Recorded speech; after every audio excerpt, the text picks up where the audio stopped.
taking off.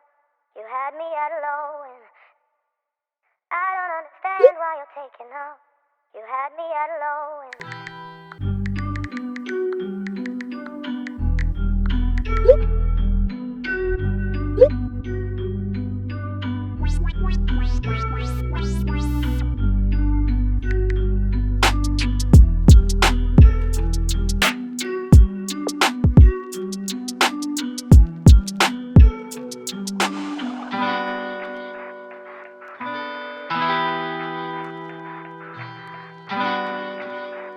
What's a good alternative to Instagram? Because we still want to share our work. If I didn't have this app, I would still post photos on a blog if I had to, because I just love to share my art. Do we share it on Facebook? Do we go back to Flickr at 500 p.m.? Where do we go? Did a Q&A last week. Everyone asked this question. And my answer to that last week was Vero.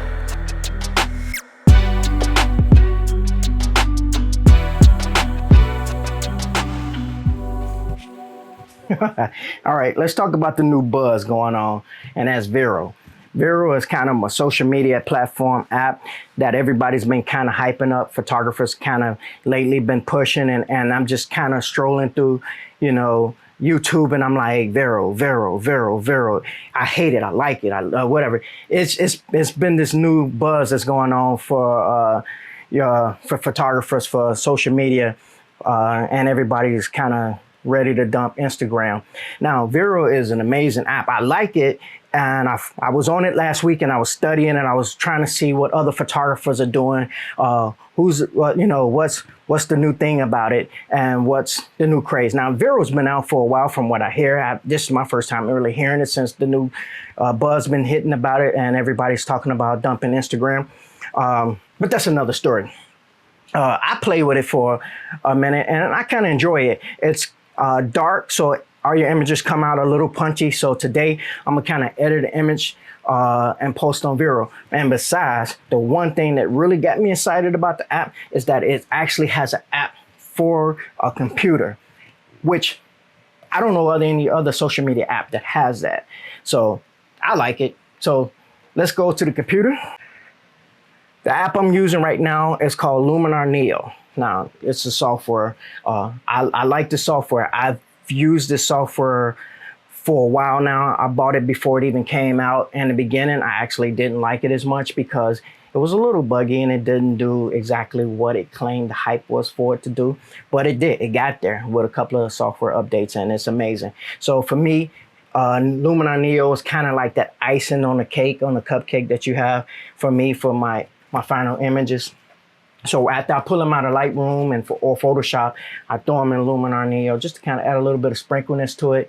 You know what I mean? You just kind of adding these little weird little, you know what I'm talking about. Anyway, so let's get into this software here. What I love about it is it has this AI technology. So this is actually a film shot from an old Hollywood shoot I have done. Some of it is digital, some is film.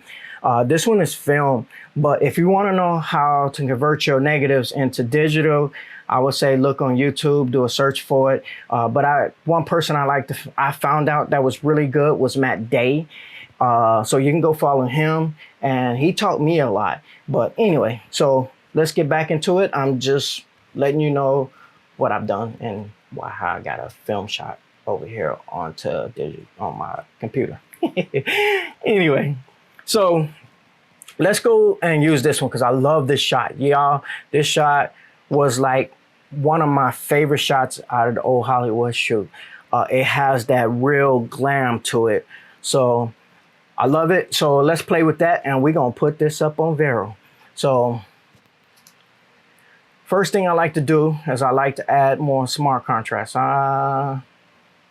I'd say let's push the smart contrast to about 25%.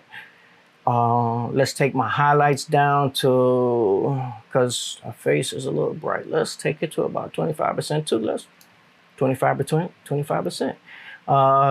Let's take the shadows up to about 25%. Now I know that's kind of contrary to adding contrast to it, but this smart contrast add a little bit of sharpness to it. But even that, I'm just gonna add a little bit more sharpness into it. And what I love about this software is that it has this AI technology. I don't know how all that's supposed to work, but what it does, it actually can take your foreground, lighten or dark it, or your background, lighten or dark it, or one of the tools it can do. So I like this tool right here. Do it work? 90% of the time, it works really good. So let's see what it do for this image today. All right, so only thing I want to kind of darken down is let's darken down the background. Okay, let's go. Let's take it to about 40. That looks good. Let's move the depth more closer to her. Let's take that around 30%. Let's take it 40. Let's make it even. At 25%, where, you know, 25%, I'm going backwards. Anyway, that looks good. I'm actually liking that. I don't think I really want to do anything. Oh, I want to do a vignette. I want to kind of, because when you look at the software, it really does a good job of just adding that nice little punch to it. So I would say stick with it. Let's keep going, Kenny. Anyway, so as you see, it's kind of nothing going on. So until you move the software, then everything, I mean, the slider, everything kind of highlights. So let's do the vignette. Let's go to about, I say about 70%. Let's push it there. There we go. Let's bring down the advanced tool. Let's bring this up here. This is all the way down there in the corner. Let's bring down the size a little bit to about 20%. Let's bring the roundness up here. Not that far. Let's go about 50%. That does really good. Let's do a feather on it, about 25%. Let's do an inner light. That is really good. I am enjoying this. All right, this look good. So we're gonna post this to Vero. Y'all know what to do. Like and subscribe. Until the next one, peace.